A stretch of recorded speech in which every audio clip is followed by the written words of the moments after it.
welcome to the Correct Views. Sam, I mean Gangi doing political commentary for the Media Speaks. That is the MediaSpeaks.com. Flying solo here tonight. Welcome aboard. Those of you new to the show, you are about to get truth about Fukushima. And I mean all out truth. I'm not talking about half-ass, mamby-pamby kind of truth. That ain't what we do here. I'm going to give you truth about what Fukushima is. Now, if you're new to the show, I guarantee you're watching me and you're wondering who the hell is this guy. It doesn't matter. It only matters if I'm right or if I'm wrong. So what I've got here, that's FactCam. FactCam will give you all of the sources that I'm reading as I read them. Because friends, this might surprise you, but I'm not about to make $1 million doing this. I know, it's shocking though it is. I call the show The Correct Views because I'm going to look up the facts about any issue as best I can. I'm going to look up the facts. And then I'm going to give them to you. I'm going to let you read them right when I read them. Now, you can choose to listen to them. You can choose to not listen to them. Regular viewers already know. No shit, Sam's in a bad mood. Sam's in a bad mood. However, doesn't matter what mood I'm in. I can give you the news with the happy voice. Or I can give you the news. Tonight, it's the news. But you know what? The reason this is news isn't because other major news corporations are reporting on it, because they're not. The reason it's the news is because it doesn't matter if I'm in a good mood or not. It matters that some assholes in Japan, General Electric, who call themselves TEPCO, Tokyo Electric Power Company, in Japan, decided they were going to build a nuclear power plant on the shoreline of a country that was created by the creation of earthquakes, I should say by the manifestation of earthquakes. Once those manifestations happened, their plant got washed over. Now, that sounds like a disaster, but it's not an act of God, because scientists, God gave, if you believe in God, if you don't, then this doesn't matter to you either way. God gave a number of scientists the intelligence to say, hey, right here is your power plant, but there's a wave coming that is too big. Don't build it here. What the scientists say? Well, didn't matter. Because General Electric built the nuclear power plant anyway, didn't they? And what happened? Well, we know for sure a quadruple meltdown. We suspect that at least 2 of them have melted through. And we know that at least 1 of them have melted out. What is a melt out? You know what? Look at me. Guess what? I didn't know what a melt out was.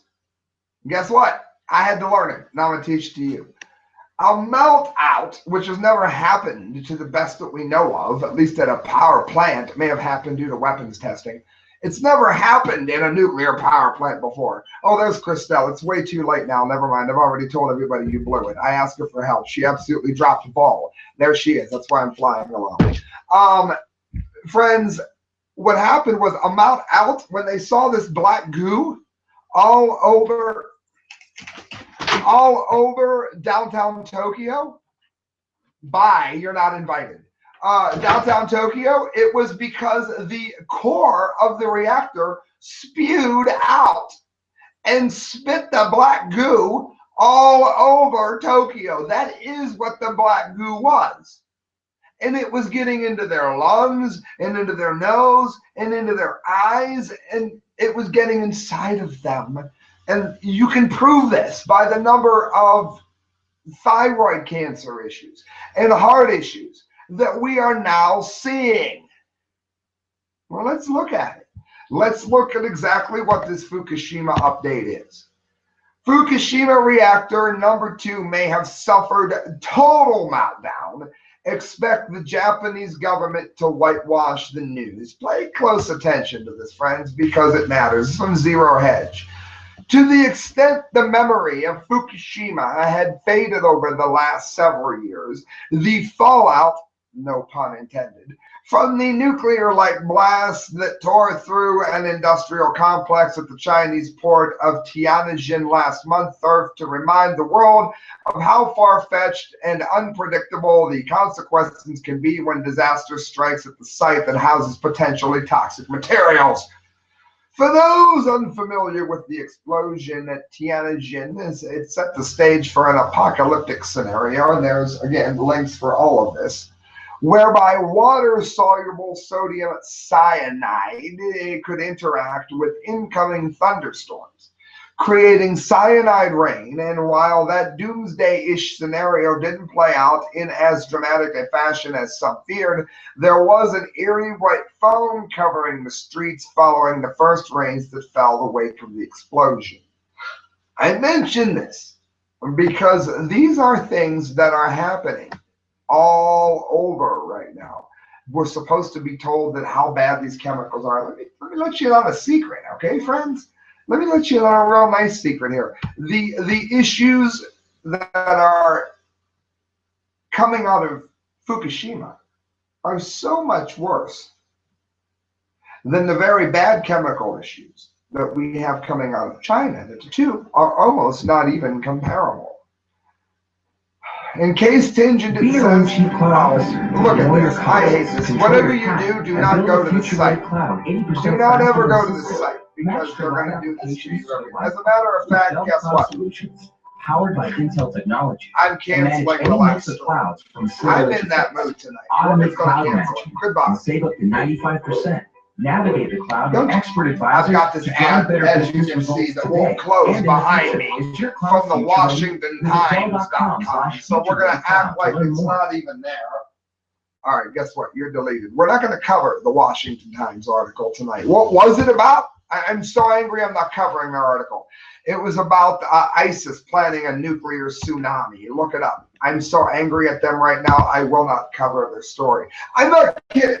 You give me pop-ups tonight, I'm not going to cover your story because I'm already in a bad mood. If you're going to give me a really shitty, crappy-ass fucking website, then I'm not even going to cover your site. In case Tianjin didn't satisfy your thirst for potential cataclysms, I'm not playing tonight, friends.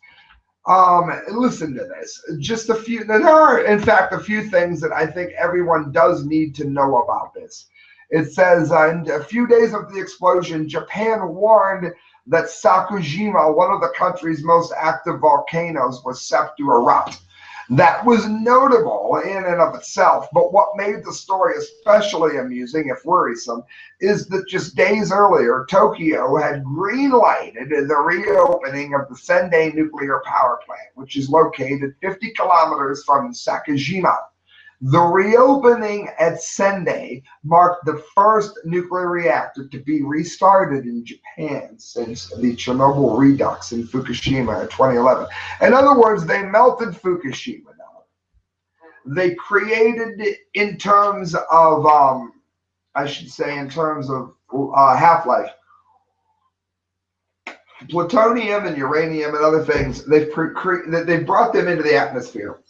They all give you cancer. They all give you heart disease. They all make sure you catch every cold that comes down the pipe. They released those into the atmosphere, and then they waited for the mind-dumbed-down, stupid people that we are to, quote-unquote, forget about it. And they then promptly decided that it would be a wonderful idea to go ahead and reopen these plants once again, because they knew that the average citizenry of Japan, much like the average citizenry of the US, was too stupid to know this. And guess what? They were right. As The Guardian, and it's a newspaper, noted at the time, some experts claim, quote, the restarted reactor at Sendai is still at risk from natural disasters, despite the fact that it was the first nuclear plant to pass new regulations put in place by the country's Nuclear Regulation Authority on the heels of the disaster in 2011. Well, don't look now, but experts say that number 2 reactor at Fukushima may have suffered a complete meltdown. And here's what RT wrote. Fukushima's reactor number 2 could have suffered a complete meltdown, according to Japanese researchers. They have been monitoring the Daiichi nuclear power plant since April 21st, but say they have found a few signs of nuclear fuel at the reactor's core. The scientists, it says, from Nagoya University had been using a device that uses elementary particles, which are called MOUNS, M-O-U-N-S. These are used to give a better picture on the inside of the reactor of the levels of radioactivity at the core. In other words, what they're saying is, one, it is so radioactive that people cannot go there. Even half people like Nicki Minaj, they can't go there because they will catch cancer and they will die.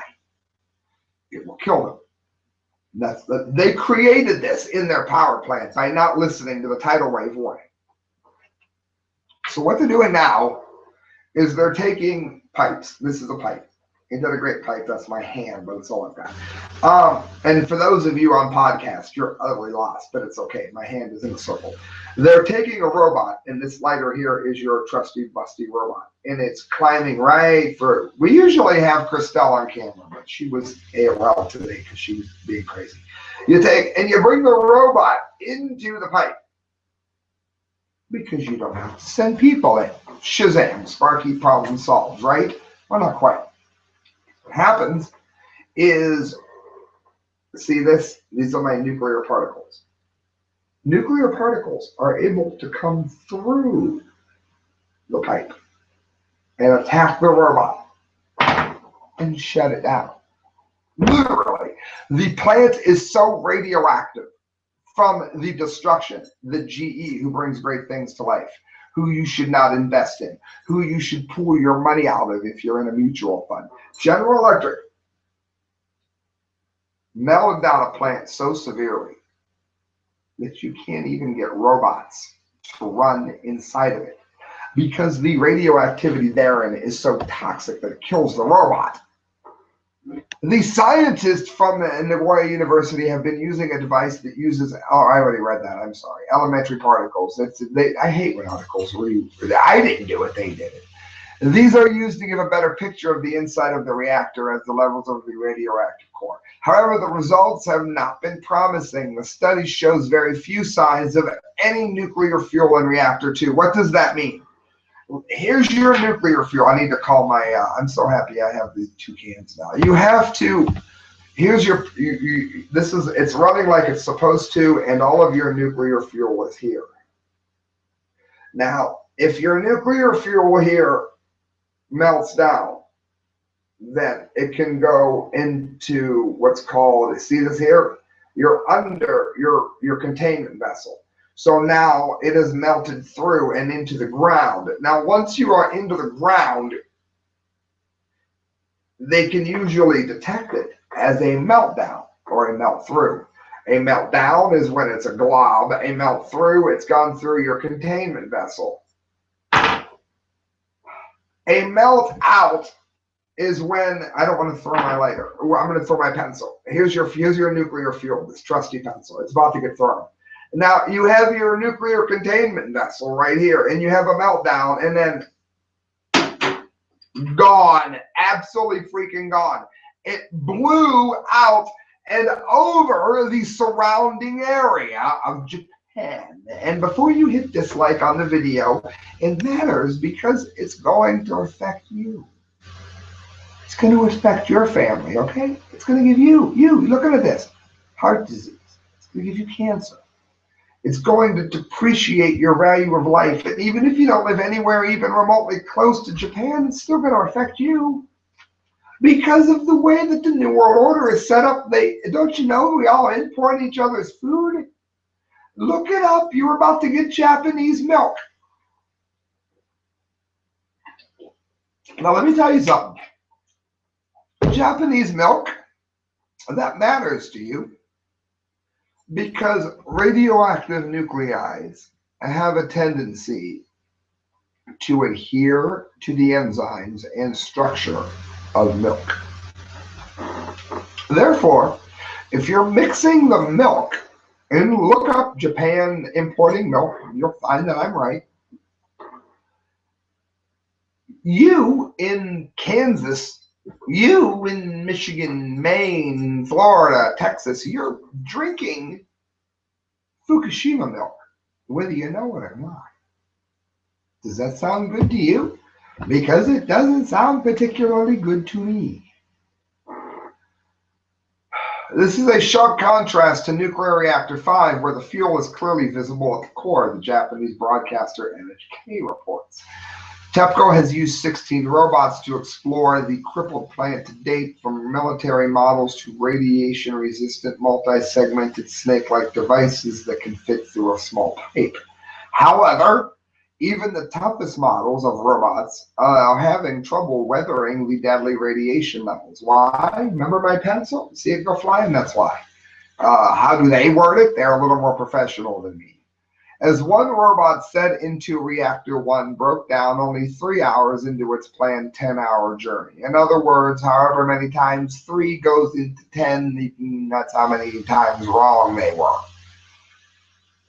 By their own admission, as I just read, despite TEPCO's best efforts, the company has been accused of a number of mishaps and a lack of proper contingency measures to deal with the cleanup operation after the power plant suffered a meltdown following an earthquake and subsequent tsunami, and we've covered that at length.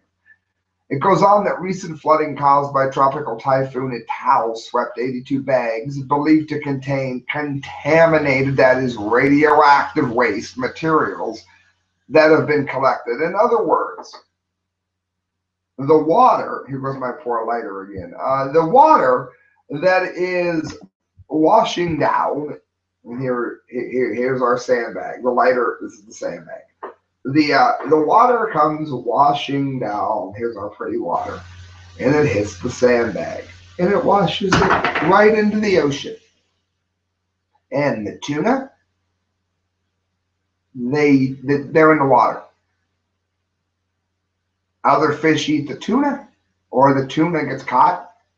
Either way, guess what you're eating? Yep. You're eating what I just read about. It says on September 9th and 11th, due to a typhoon number 0.18, Ital heavy rain caused Fukushima Daiichi K drainage rainwater to overflow to the sea, TEPCO said in a statement, adding that the samples taken show safe low levels of radiation. From the sampling result on the 9th, TEPCO concluded that a slightly tainted rainwater had overflowed to the sea. However, the new sampling measurement results show no impact on the ocean. No impact on the ocean. Of course, we have this. And those of you on FactCam can look at this. Look at the size of that fish. I know we don't have Crastel. She's not all that reliable today. But look at the size of that fish. Much like how Chinese authorities swear that the Tianjin disaster had no effect on sea life off China's shores, unless, of course, you count the massive fish die-offs. What we're looking at here is an absolute disaster. All mockery pictures of fish aside, really bad. This is yahoo.com. Fukushima dumps first batch of radioactive water into the sea. Now, I like how they say first batch, because first of all, it's not the first batch. What they did, not only the water that was in there from the time that the plant melted down, not only did that get into the environment, but also the plants created these, I don't know, glorified metal barrels that don't even have proper insulation. Here's what they did. This lighter is now a piece of rubber. What they did is they took these metal tanks here and then bolted another metal tank here to it. Now, look at my pinky fingers. What's going to happen? It's going to leak out here, between here and here. Even if it's tight, the water is going to push out. Why? Because they didn't put seals in them. And if they did, they made sure that they didn't make sure, I should say, that the radioactivity wouldn't just eat the rubber away, it's leaving you with the same thing. So there's been multiple releases into the sea. What they're saying here and trying to hide is this is their first deliberate release into the sea. And the word deliberate there has all the weight of 100 tons. Listen to this, AFP. Japan's crippled Fukushima nuclear plant Monday began releasing previously contaminated water into the sea. But the man tasked with preventing another meltdown warned other highly radioactive fluids still stored on site could pose a major threat. Now, a lot of you know they got these machines from France that were supposed to take out radionuclides from the water. There are some radionuclides that they couldn't take out, and basically the water is simply less toxic than it was before, but it still has no place being ingested by anybody human. And guess what? You and I are ingesting them because of their utter incompetence. TEPCO, which operates the plant in eastern Japan, discharged 850 tons of formerly contaminated water that is extracted from the ground to the plant into the sea, saying a filtration process had now made it safe. Well, they told us the nuclear power plant was safe. So let's see how safe this is. Maybe they're telling the truth this time, right? I mean, even a blind squirrel finds a nut, right? Even a clock without a battery is right twice a day, right? Monday was the first time the plant, whose reactors went into meltdown after being hit by a huge tsunami in 2011, has released once radioactive water into nature due to a years-long battle with fishermen who feared that it could destroy their livelihood. But Dale Klein, the chairman for a committee created to ensure the nuclear meltdown is never repeated, said other highly radioactive water used to clear and cool the reactors 4 years ago, and which is still kept in tanks in the plant, could be dangerous. Well, we discovered what the tanks were, didn't we? The risk that you run is that you have all of these tanks full of water, Klein told AFP in an interview. The longer you store the water, the more likely that you are going to have an uncontrolled release, he said, adding that it would be that he would like to see the supplies released from storage in the next 3 years. TEPCO has faced criticism, as it should, for its handling of the meltdown, which saw thousands of people evacuated as radiation poisoned the air, land, and water, and has already cost some $57 billion in compensation for residents. That's hilarious, because the amount of what they actually owed is probably closer to about $257 billion. I go on. 4 years later, it is still extracting some 300 tons of contaminated water from the ground every day, which had been stored in tanks before TEPCO started releasing it into the sea after what they call purification. In the long-term solution, the move is a milestone for the company. Yeah, a milestone. What they're going to do is they're going to go ahead and remove the radionuclides that they can, and those that they can't, they're going to say pose no threat. And yet, when you're watching this, when you look up these elements and what they can do in even small doses, when you look up how deadly it is, and every study that isn't paid for by TEPCO agrees, they haven't claimed it. Not even close. Fishermen, as they should, had argued that the discharge even of groundwater would heighten contamination concerns and hurt their already battered reputation. Well, what they're going to do then is raise the limits of what is safe, and they're going to give people cancer anyway just to shut the fishermen up so that they don't have to pay the fishermen. And of course, somebody in Kansas who eats fish from Fukushima can never sue Fukushima or TEPCO. Therefore, they win, you die, and they don't care. They had fought to stop the water being released into the sea even after it was filtered, but eventually bowed to pressure from TEPCO, which is struggling to find a space to store the tainted supplies.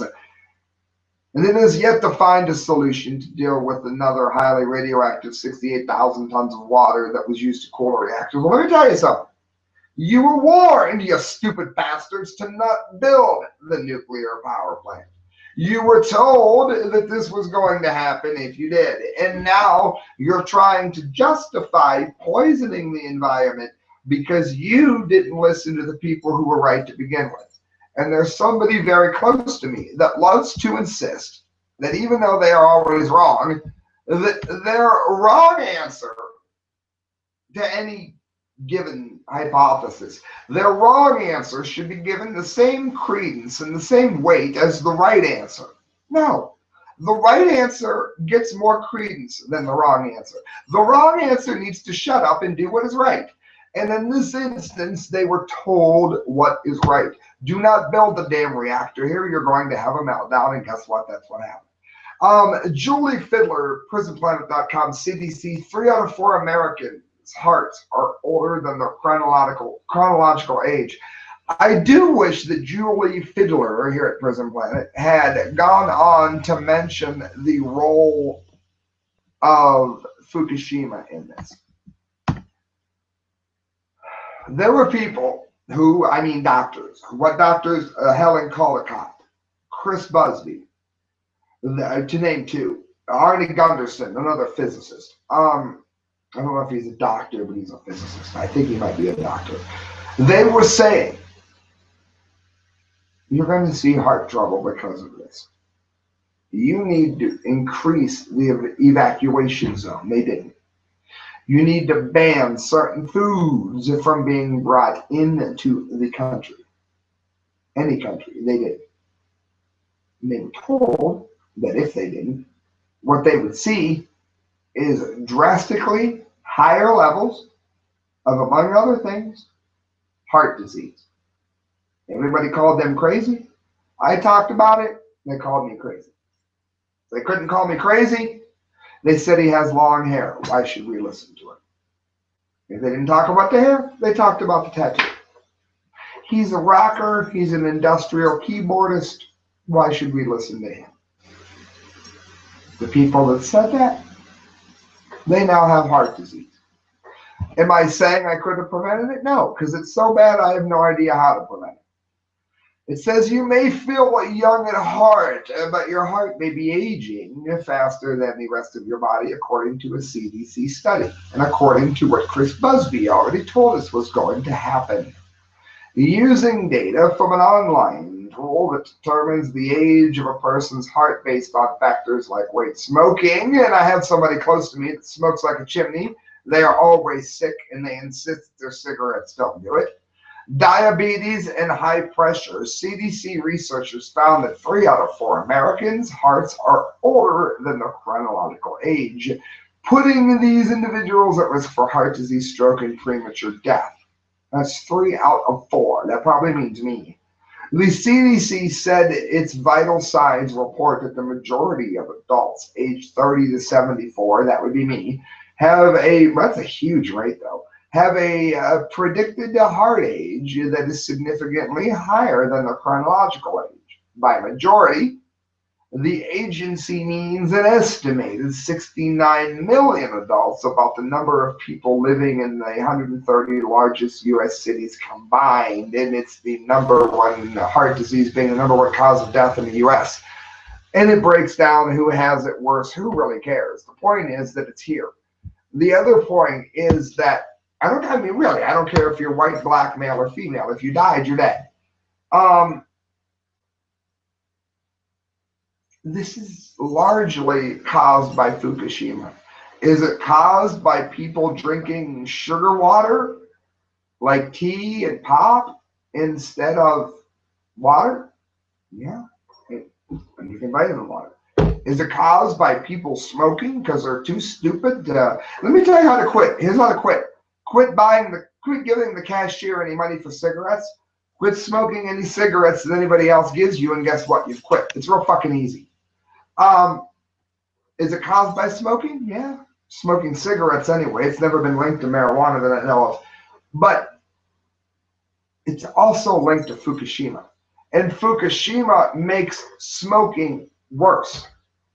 Fukushima makes drinking sugar water worse. Because you don't only have the soda toxins or the sweet tea toxins eating at you, but since every day the environment about you is creating an immune system that is vulnerable to disease, when you bring impurities into it, such as cigarettes, then what you are doing is increasing the power of the damage that is already being done by Fukushima. It's as clear as I can make it, friends. Kurt Nemo, Cheney says Iran will nuke America. Friends, I think Dick Cheney is a son of a bee. Do I like him? No. Do I think he is right? Yes. In a speech Tuesday at the American Enterprise Institute, former U.S. President Dick Cheney, who I think is a jerk, but I think is right here, argued correctly that Iran is preparing to launch a nuclear attack on the United States, and I think he is right in every way.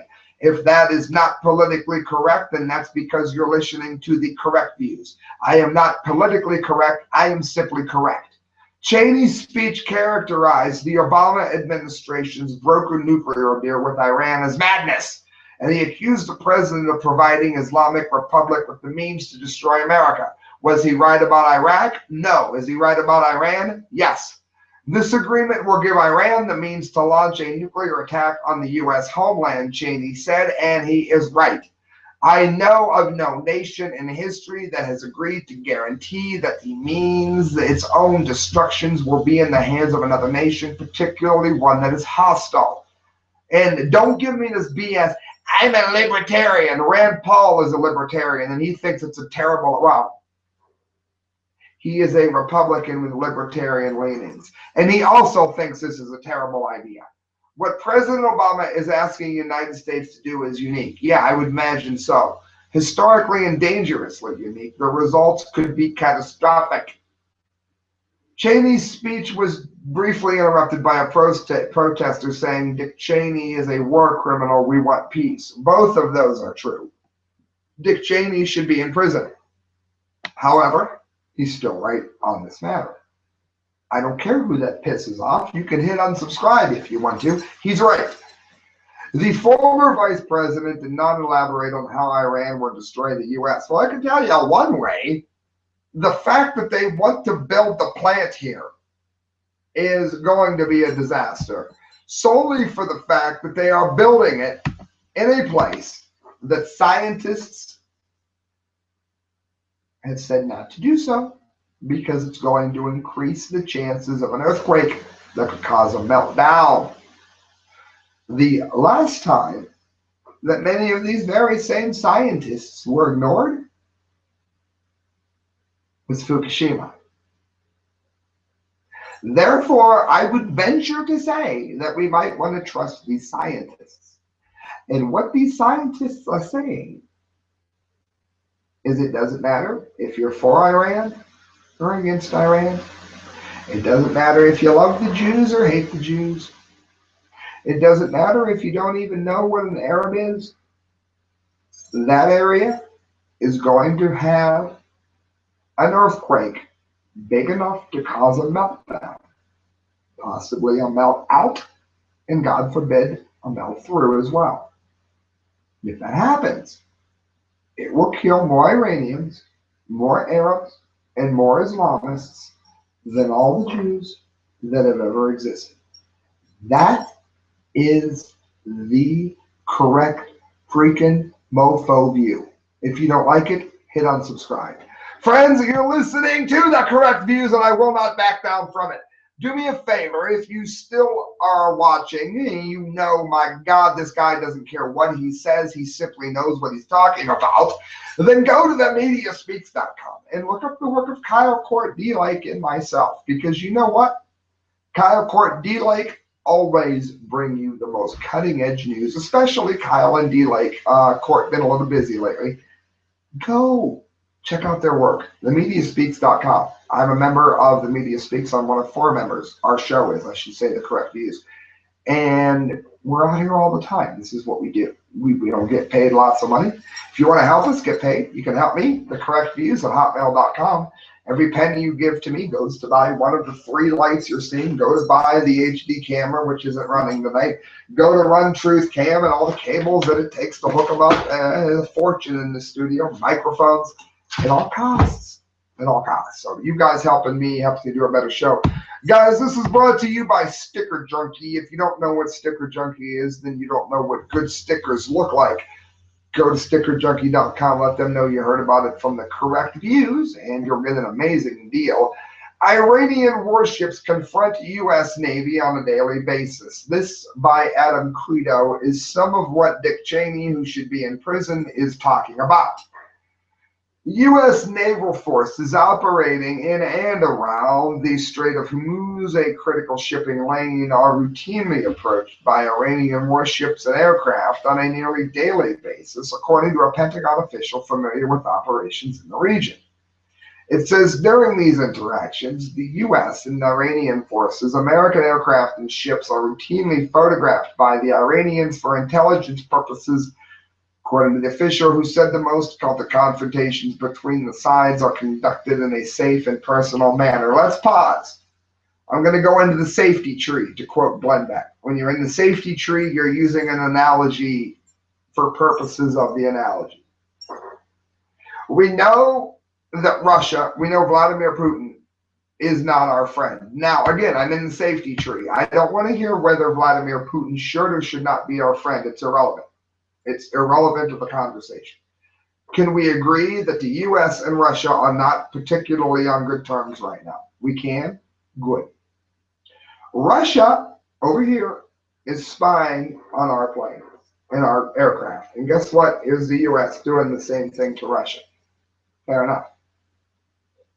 However, Iran claims to be peaceful.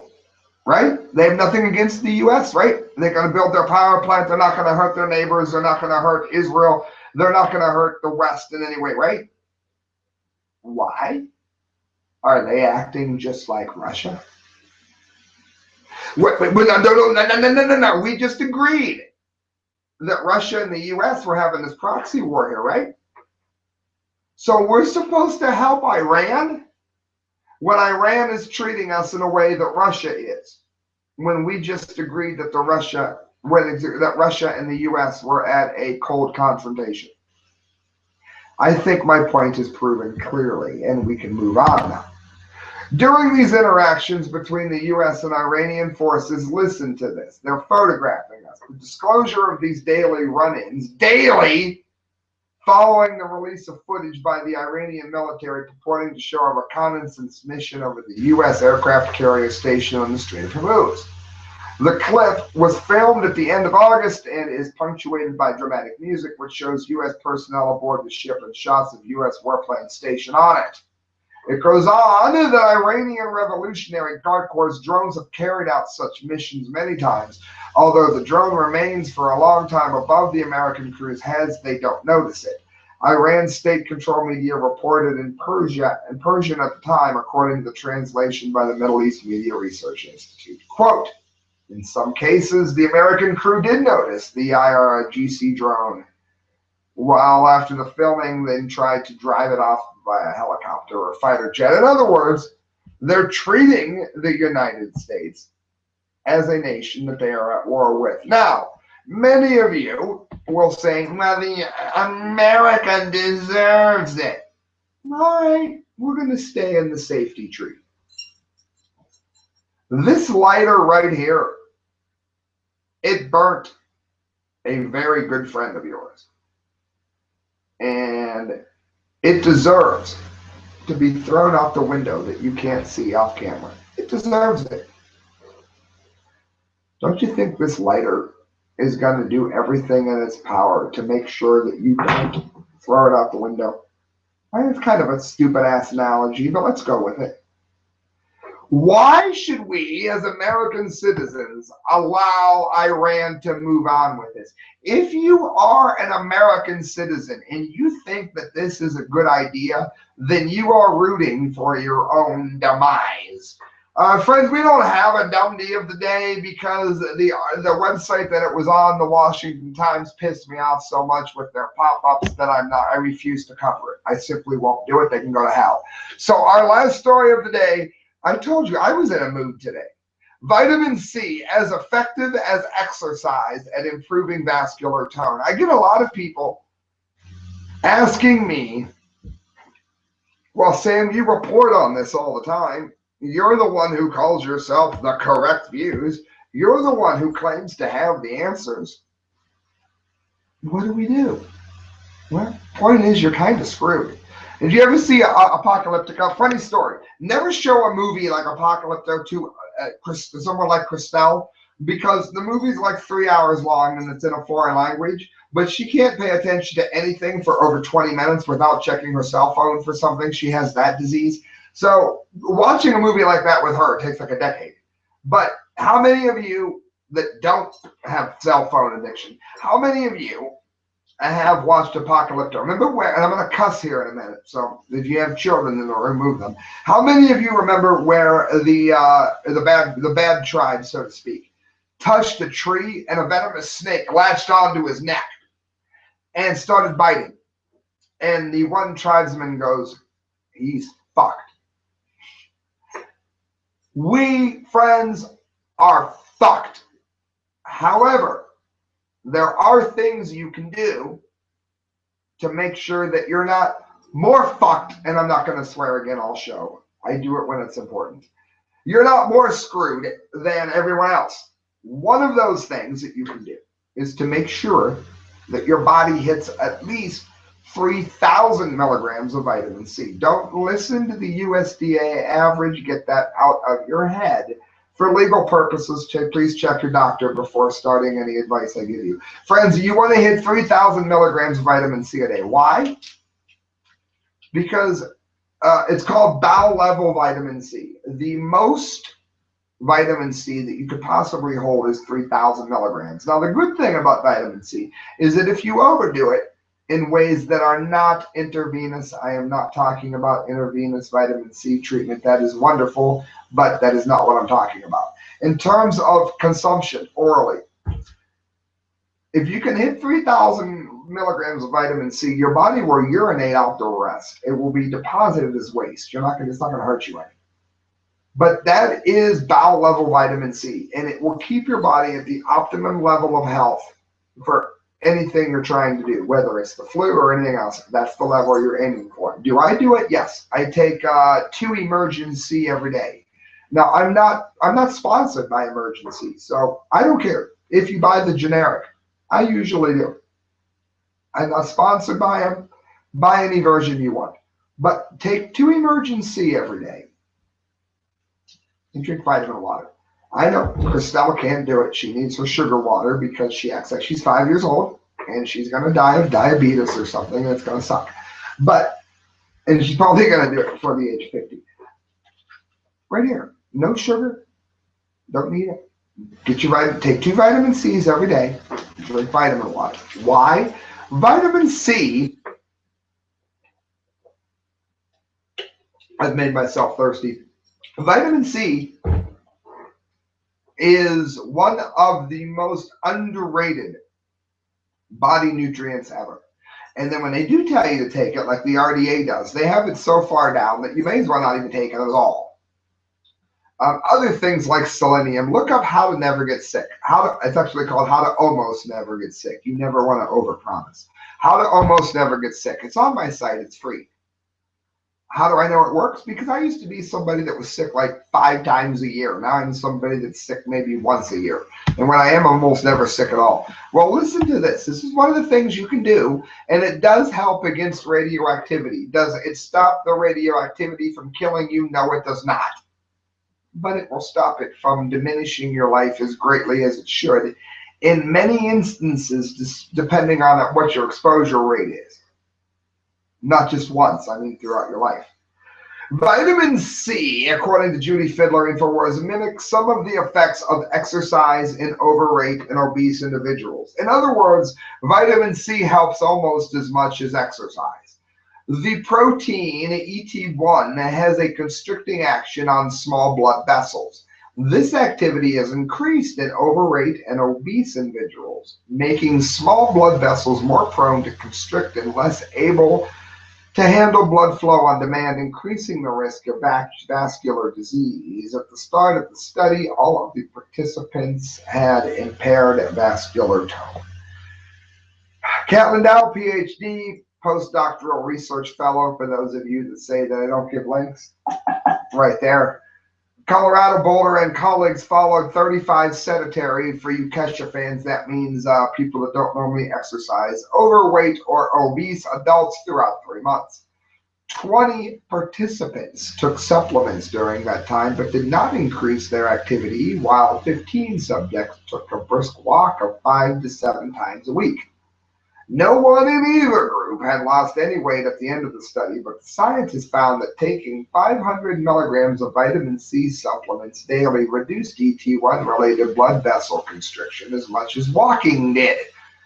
Exercise and vitamin C intake was found to return the participants' vasculatory tone to normal, but participants who took vitamin C alone also experienced the same health benefits of those that were moving around more.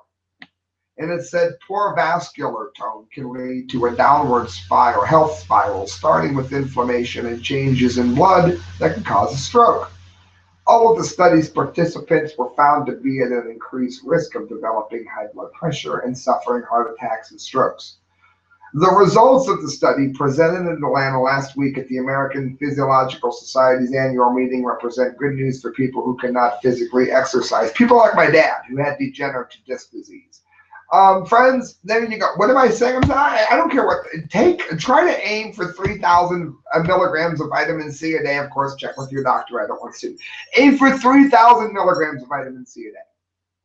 And I promise, it'll take a while. But are you somebody that gets colds all the time? Guess what? I used to. It worked. Crastel, if you sneezed on her, she got a cold. Now she very rarely has a cold, and when she does, she beats it really quick. Why? Vitamin C. Take your vitamin C. I'm not being your mother, I'm not being your nanny, but what it can do is greatly underreported. But if you do the research, you'll find that I'm very right on this. Search 3,000 milligrams of vitamin C once and see what you find. Friends, you're listening to The Correct Views. Sam I.B. Gangi signing off. I see some viewers here. If you are one of the viewers, I'm pointing at you right now. If you are one of them, do me a favor. Go to thecorrectviews@hotmail.com and say, hey, I was one of your viewers. Put in the comment line, hey. And I'm going to make sure you get some passing time stickers. Why? Because you were cool enough to watch all the way through this show.